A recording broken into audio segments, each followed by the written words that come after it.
Okay, thank you so much for the introduction. Okay, so yes, we will talk about Azure, we will talk about containers, and we will talk about which are our options for running our workloads and containers using Azure. Okay, session will be in English because unfortunately I don't speak Italian, so I just only know a few words like birra, for example, which is a word that I try to know in as much as language as possible. Very important. So, yes. So let me present myself. Okay, who am I? Who is this guy that's speaking to you? I work in Plain Concepts. I'm based in Spain, in Igualada, a small city near Barcelona in Catalonia, and I work for Plain Concepts, which is a consultancy firm that we basically do projects using cloud technologies. And my role, despite breaking things, is helping customers to embrace the cloud and moving current solutions and projects to cloud and most times to Azure. I'm a beer crafter and drinker. I'm MVP since 2012. And this is my nick on Twitter for if you want to raise me some question or anything, I'll try to answer. Okay, so let's see more or less what we are going to talk about. First, a few words about .NET and containers. Let's see what are the different services on Azure that can run your container workloads. Okay, we will talk about App Services, ACI, AKS, Service Fabric, Function Apps, Azure Batch. There are a lot of services in Azure that can run containers, and sometimes their use cases may overlap. But the goal of this talk is try to present all the services and discuss when we can use one service or the other. Okay, and finally the Q&A for if anyone has any question, just feel free to ask. So let's start with .NET and containers, because even though the containers is more a Linux thing, because Linux has a long history behind containers, in Windows are a relatively new thing, okay, that were introduced in Windows 10 and Windows Server 2016. There were the support for containers. And the first thing that we need to know, and that's very important, is that if we are using, if we want to put in a container an application using made with the old .NET framework, we need to use Windows Server Core base image, which is the only image in Windows that support full framework. Okay, we have two base images in Windows, which is one is Windows Server Core, the other is Windows Nano Server. And the key point here is that if we are using .NET framework, full framework, 3.5 or 4.x, we need to use Windows Server Core, and that has an impact, which is basically a larger image, a large image size, and that translates to a slower container creation. Okay, if we are on the new .NET, okay, Net Core and new Net 5, Net 6, we can use Windows Nano Server or Linux as our base image operating system. Okay. Sizes, image sizes are more or less the same. Windows Nano Server images are few megabytes bigger than the Linux images, but the difference in size is not very important. Okay, and both of them can run perfectly in Azure and in in a cloud world on a very good on a new technology cloud. Okay. So basically, Net Framework lift and shift Windows Server Core. If we are working with .NET, we can choose Windows Nano Server or Linux. And of course, Azure is a very great platform to deploy our container solutions. Don't matter if we want to use Windows Nano Server container images or we want to use Linux. We have very good support for both versions. Okay. Just a few notes. I don't want to talk about existing .NET applications, okay, but just a few notes. We said that they need to be based on Windows Server Core, but we need to be aware that not all full framework applications can be put in a container. There are some legacy technologies that cannot run in a container as today, like MSMQ, the Distribute Transaction Coordinator, or some Windows Server infrastructure roles like DHCP, Domain Controller, DNS, etc., cannot run inside a container. So if your application uses one of these characteristics, you cannot deploy your application in a container, and in these cases, you need to deploy as in a virtual machine. Okay, that is just a side note, but the rest of the session will be focused on basically new containers, NetCore or Net5, Net6 containers, or any other technology. Okay, it doesn't matter, it's PHP or Java or Node.js or technology that you want to deploy as a container in Azure. Okay, so which strategies do we have and which strategies we can use? The first and simple one that most people don't realize that we can do is just get a virtual machine in Azure, install Docker on it. It can be a Windows virtual machine or it can be a Linux virtual machine, and we have a Docker host on IIS. Okay, which are good candidates for using a plain virtual machine with Docker on Azure, and why? First, organizations that are currently based on IIS services, okay, they feel comfortable using IIS service. Maybe they have all operations and pipelines built around virtual machines, okay, so why instead of running their current workloads as a virtual machine with their own software installed, they can containerize these workloads and put in a virtual machine running Docker.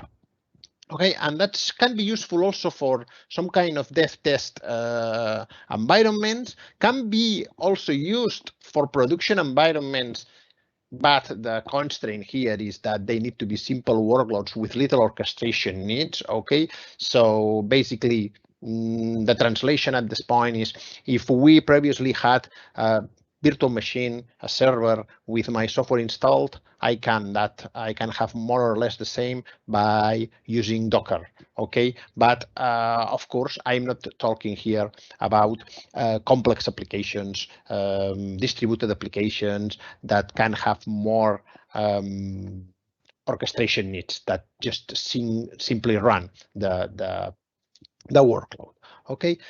And the third point can be interesting because sometimes there are a lot of customers, a lot of companies that they have current environments from an on-premises and they want to start to use Docker and containers to run these environments to allow running more applications per server, for example, and things like that. But they have a lot of deployment tools that are very custom and not very tied to use a specific machine operations. Okay, so they have very complex and custom deployment tools that they basically are prepared to deploy things on a virtual machine. Okay, so in this case, a good option can be use a virtual machine with Docker to allow keep these deployment tools. Okay, at least as a first, like lift and shift or rehosting scenario. Okay, can be useful to use a Docker host on IIS, but of course is the least powerful mechanism that we have in Azure. The first interesting service is ACI, Azure Container Instances, which is a serverless approach for containers. Okay, this is a service that I really like it, and I think it's very interesting because it's very simple. You just deploy a container with one command. You don't need to bother about infrastructure. You don't need to bother about creating resources. You don't need to worry about anything. It's just like it's the same as Azure Functions, but for containers, okay? Because we know that we can deploy an Azure function and it works. The Azure Container Instances is exactly the same. You can deploy an ACI and it works. You only need to tell Azure, please, Azure, run this container image, and all the infrastructure is created and managed automatically, and you don't need to worry about anything. So it's very, very, very simple. They are relatively fast. Okay, so the startup is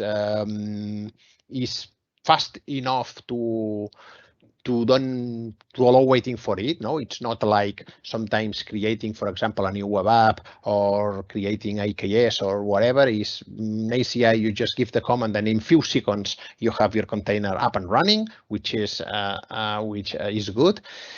It supports the sidecar pattern. Okay, sidecar pattern is very typical in containers, more in Kubernetes world, when basically it means that we can have the main container, the one that runs the application, the web, the API, whatever, and we can have some side containers around them to provide additional capabilities, like, for example, logging, aggregation, or proxy needs, or information transformation, things like that. Okay, that basically means that you, in the same Azure Container Instance, you can run more than one container. Okay, and these containers that run together are co-located, so they run in the same physical environment.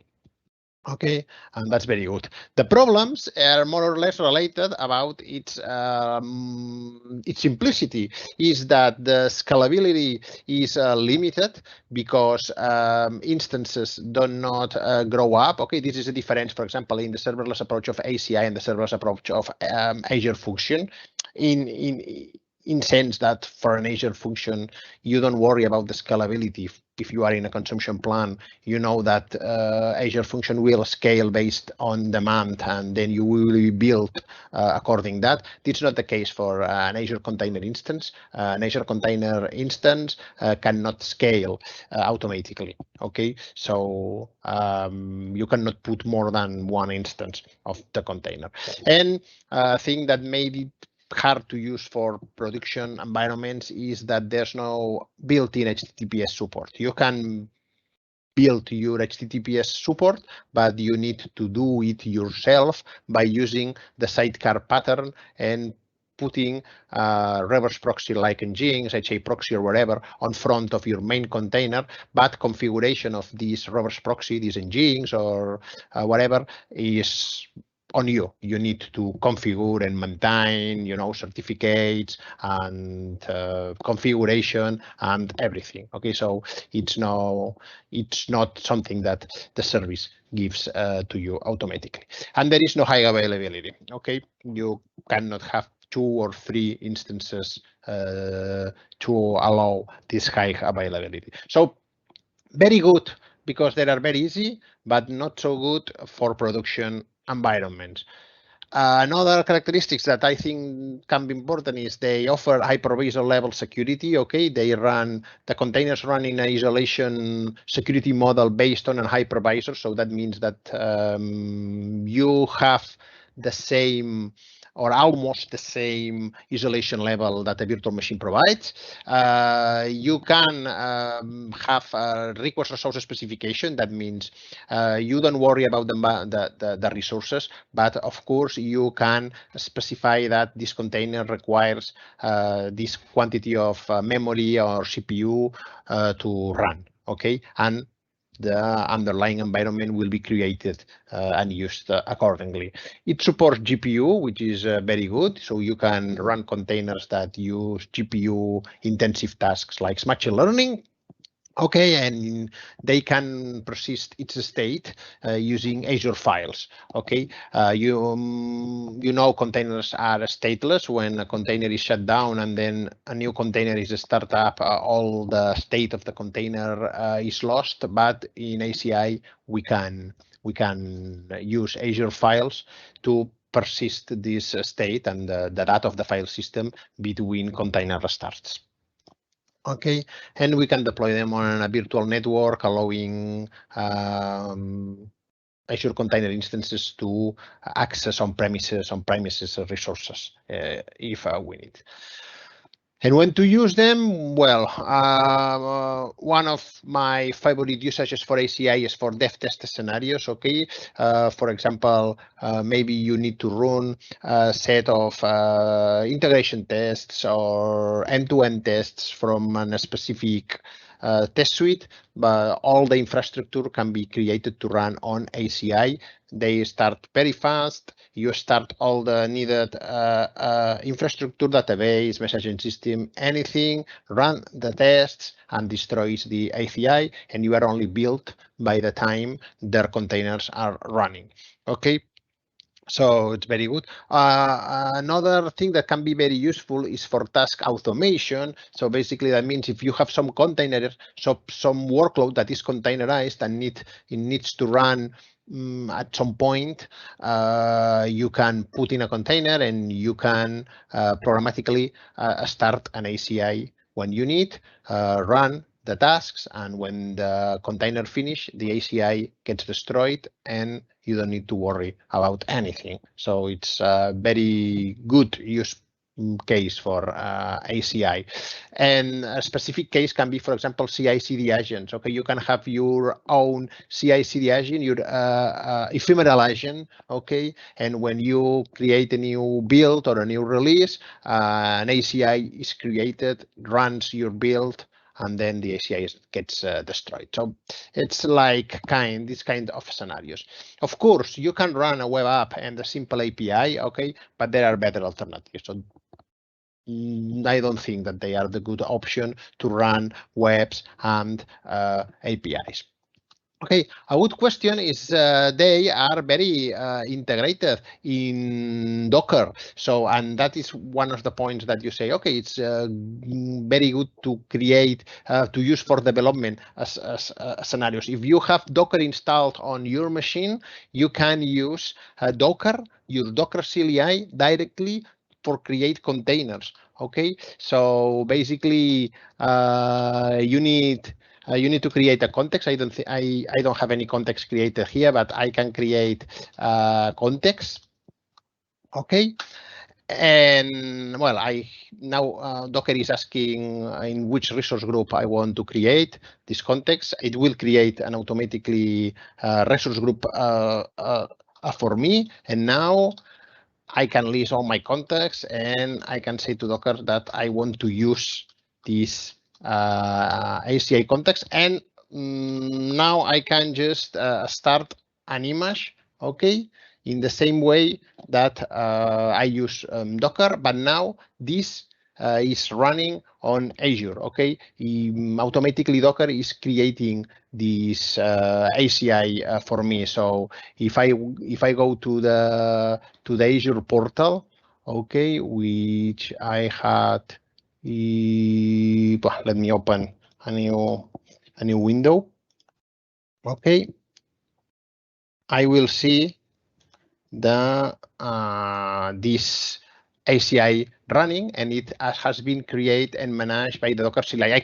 I can do the self by the ACI CLI, by the Azure CLI, of course, but this is interesting to see this integration with Docker. Okay, I can go to resource groups. This is the resource group that Docker created. Okay, and this is my Zelos Grothendieck container running. And if I do Docker PS, I can see the public IP of this container, and I can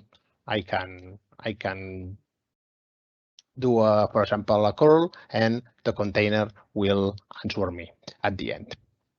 Okay, so this is more or less how we can create an ACI or how we can use the Azure container instances. Okay. So if you have some development and test scenarios, consider use ACA for running your containers because they're very good.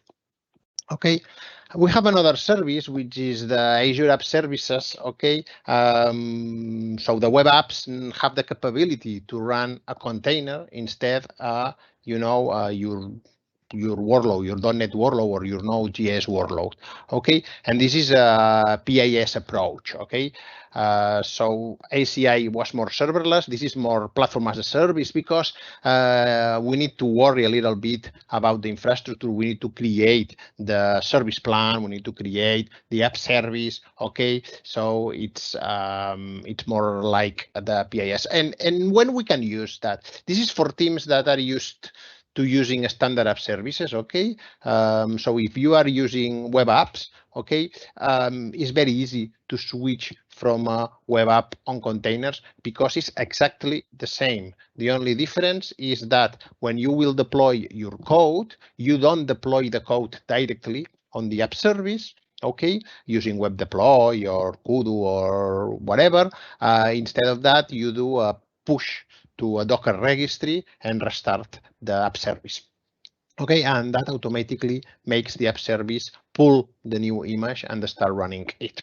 Okay, you get automatic TLS and HTTPS in the same way that you have automatic TLS and HTTPS support for applications running in a standard app services. Okay, you have a scalability at the container level. Basically, that means that you can scale your app service and you can put 1, 2, or 3 instances, and you have high availability also. Okay, so it's exactly the same benefits that you have using a standard app services. You have the same benefits using app services for containers. A very good use case is I want to deploy something on an app service, but the technology that I've used is not supported directly on app service. Okay, for example, I maybe have deployed something using Rust. Okay, and Rust is not supported. There's no problem. I can create a container and I can deploy it in an app service for containers. Okay, but we can use, of course, we can use app service for containers to deploy any kind of container. So we don't need to be a container of a technology that it's not supported by the standard app service. So I can create a .NET .NET Core 3.1 container and I can deploy an app service for containers. And that gives me the best of two worlds.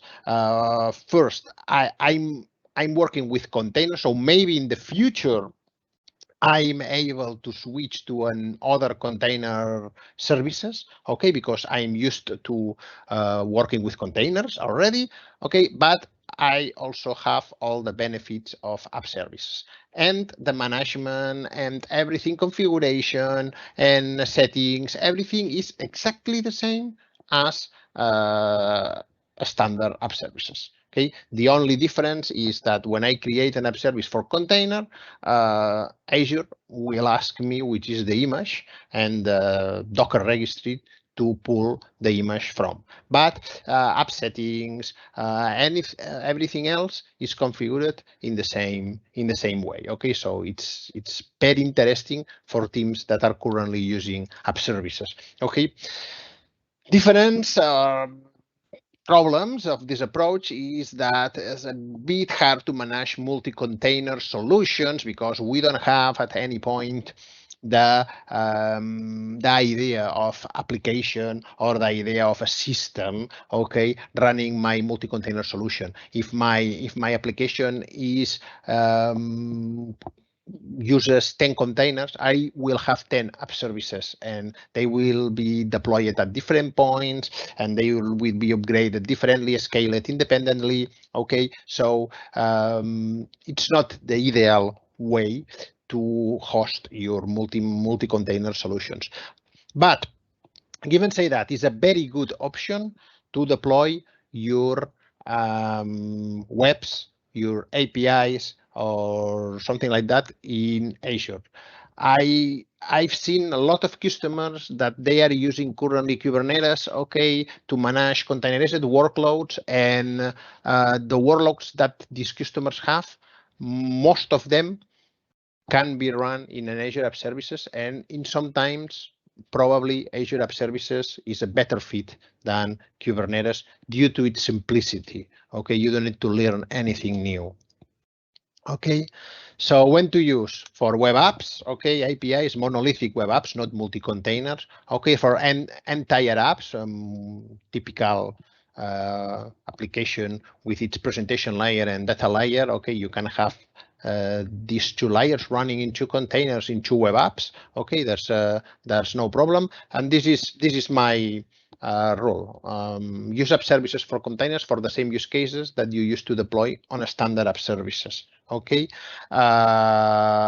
and you can start having the advantages of containers. That your application is containers, you can put any kind of workload on any technology. Okay, so you are no longer limited to the technologies that the app services supports natively each time. Okay. Finally, a new service, Azure Kubernetes Service, AKS. No, it's like the full orchestrator or the heavy service to run containers in Azure. It's a Kubernetes managed service. Okay, it's more or less like a platform as a service. Okay, which is good for teams that embrace the cloud native. So we are talking here about teams that have some that proficient on cloud, and also they have some experience on containers. Okay, because it's true that AKS is managed. AKS is a platform as a service, but AKS is complicated. Okay, because at the end you have a Kubernetes, and Kubernetes is not easy. But you get the full orchestration support. So here we're talking about auto scaling, advanced networking, scheduling, affinity and anti-affinity of your containers. Okay, so you monitoring also it's here. So we have a lot of things that allows us to exactly define how we want to run our containerized workloads. Okay, we have a scalability at application level. So it's not only scalability at the container level that we can have on app services. Here, as we have a Kubernetes, a full orchestrator, we can scale our application entirely. Okay, and we can define the levels of scalability of each part of our application very easily.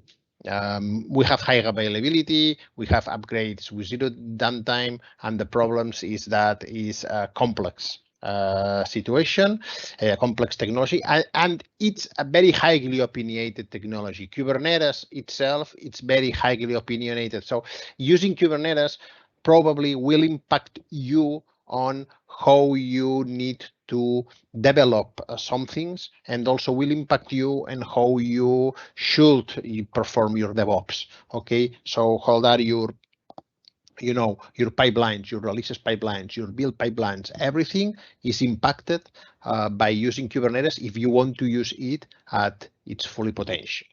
Okay, because Kubernetes has some implications. Okay, it's like a declarative application model. It's like some kind of the applications are immutable when they are deployed. So they have a very things that you need to be aware of, and they will impact on your operations. Okay, but it's the most powerful system that we have in Azure for running a container workload. And when we need to use it, when is a good option to use it, when you have multi-container applications, okay, or when you have cloud native applications, okay, which are very related. There's another use case that's not here, which is when you are proficiency at using Kubernetes and in containers, and you want to use Kubernetes as your runtime platform. That means maybe you don't have multi-container applications, but maybe you have 50 or 15 or 50 or 100, doesn't matter, applications different, okay? Maybe different websites, different APIs, whatever, okay?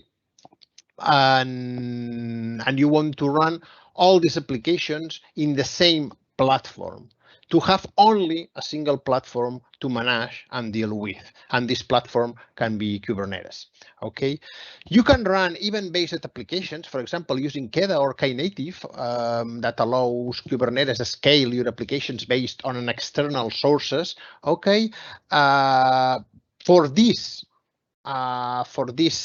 scenarios, a container function app can be used instead. Okay, so the idea is that if you have an event-based application, probably you are having something like Azure functions running and its triggers. You can run these Azure functions in a function app. You can create a container of these Azure functions and run in a container function app.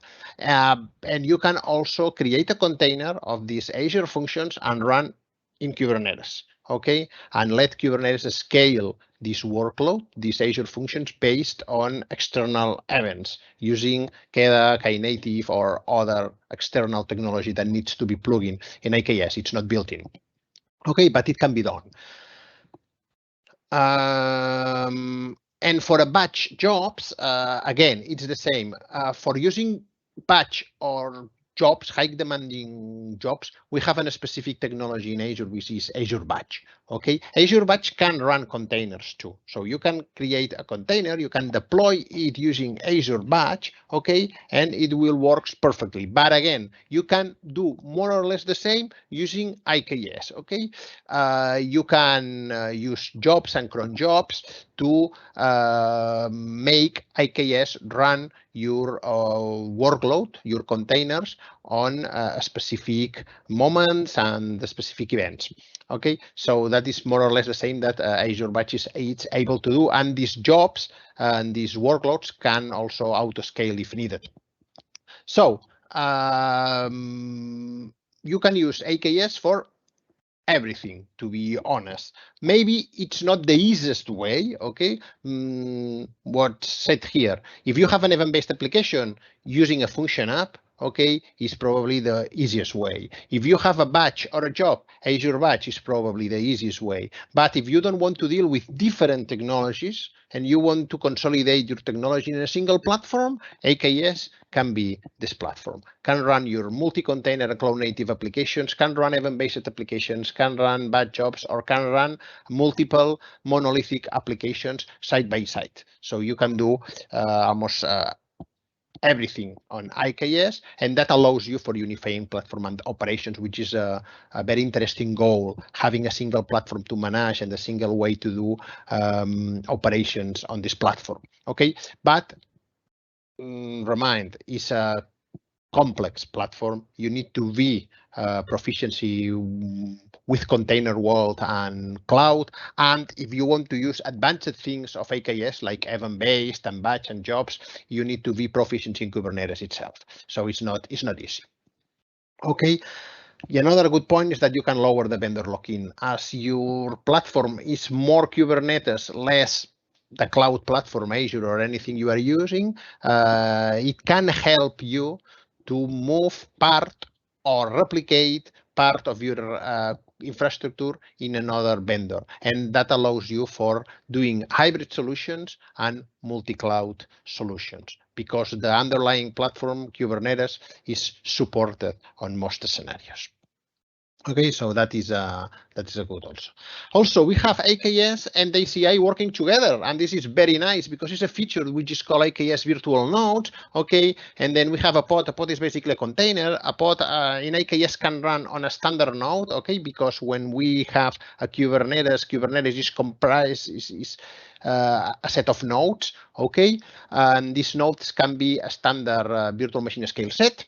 Okay, but also a pod in AKS can run on an ACA, and that's very good because that allows us to auto scale for high demand in for short periods of time. Because what is the problem? IKS can auto scale your workload. So if you have a container running an API and this container starts receiving a lot of requests and cannot deal with all these requests, IKS can create another container, okay, and then we will have two containers dealing with the request, and it is not enough. A third and the fourth, or the containers that are needed to allow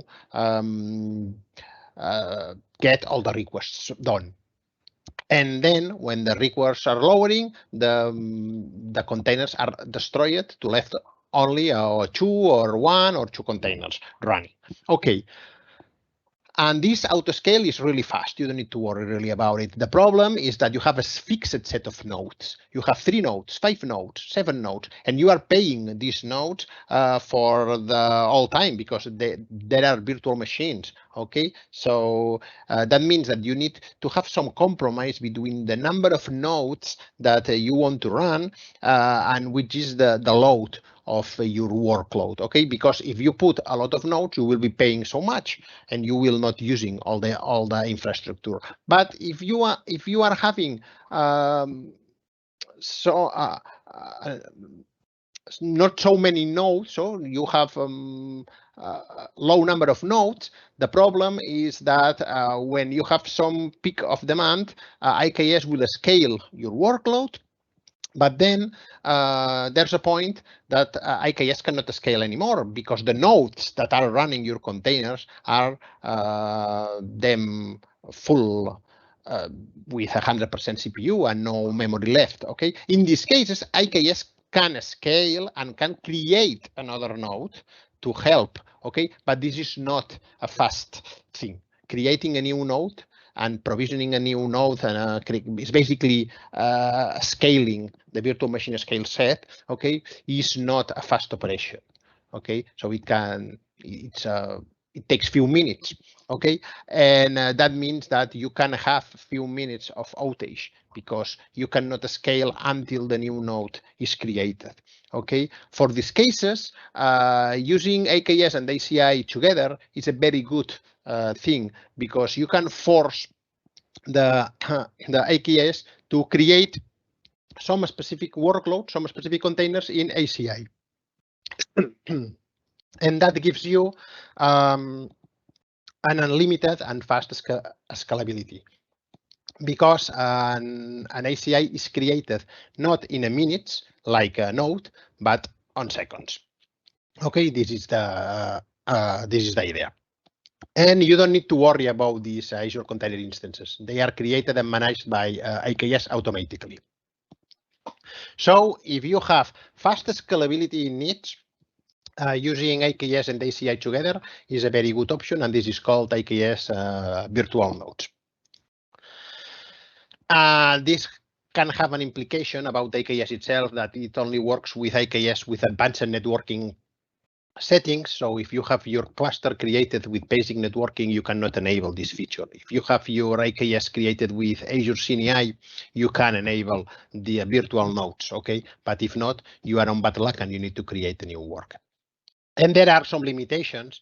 The IKS team is addressing most of them, but there are still some limitations. So finally, a fast matrix decision will be here about all the services that we have and when we can use the service for our type of workload. Okay.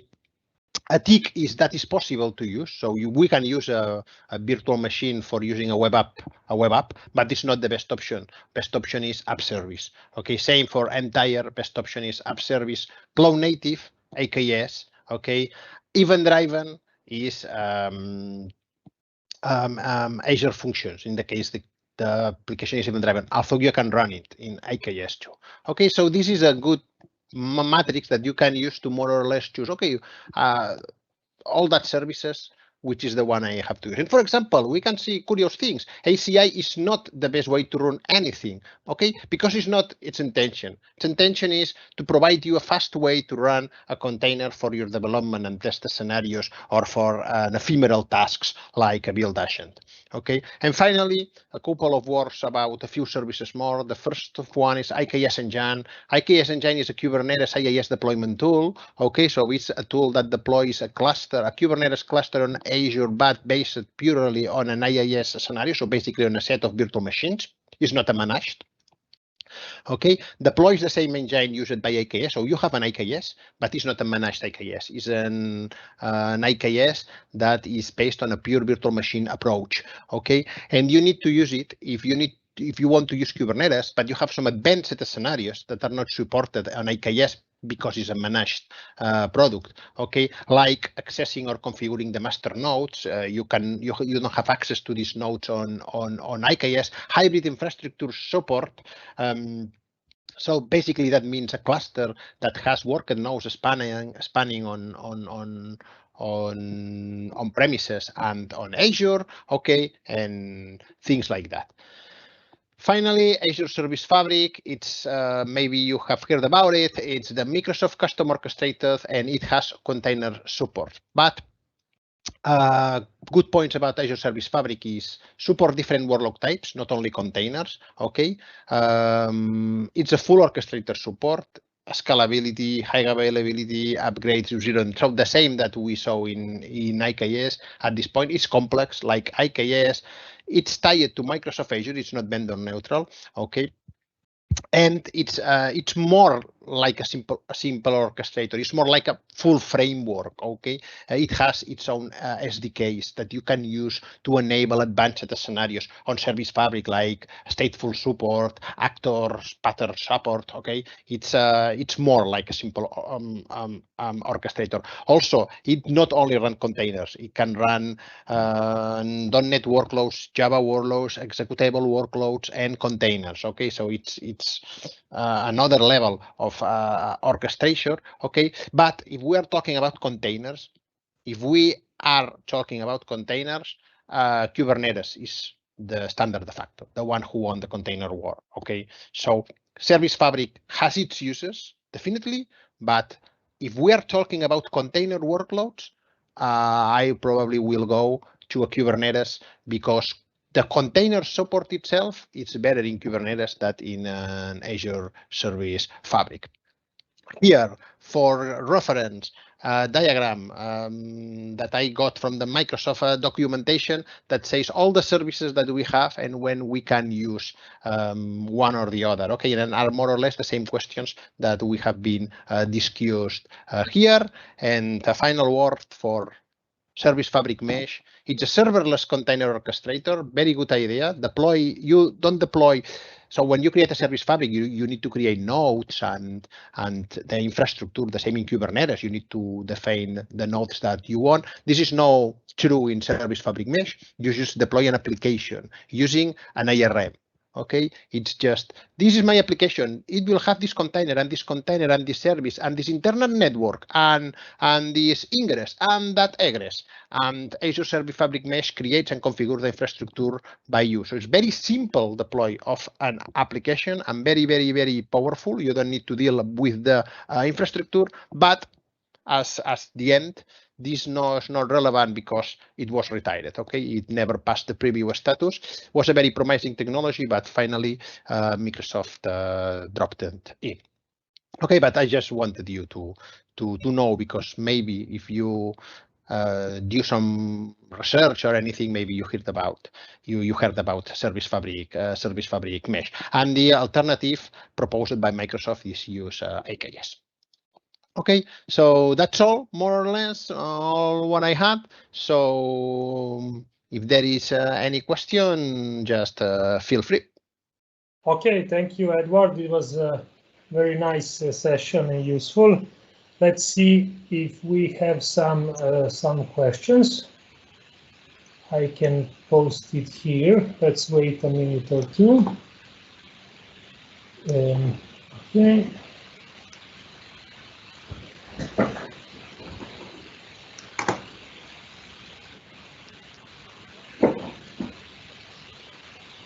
Ricordo a tutti i partecipanti che la sessione è stata registrata e quindi sarà disponibile anche sul canale YouTube della community.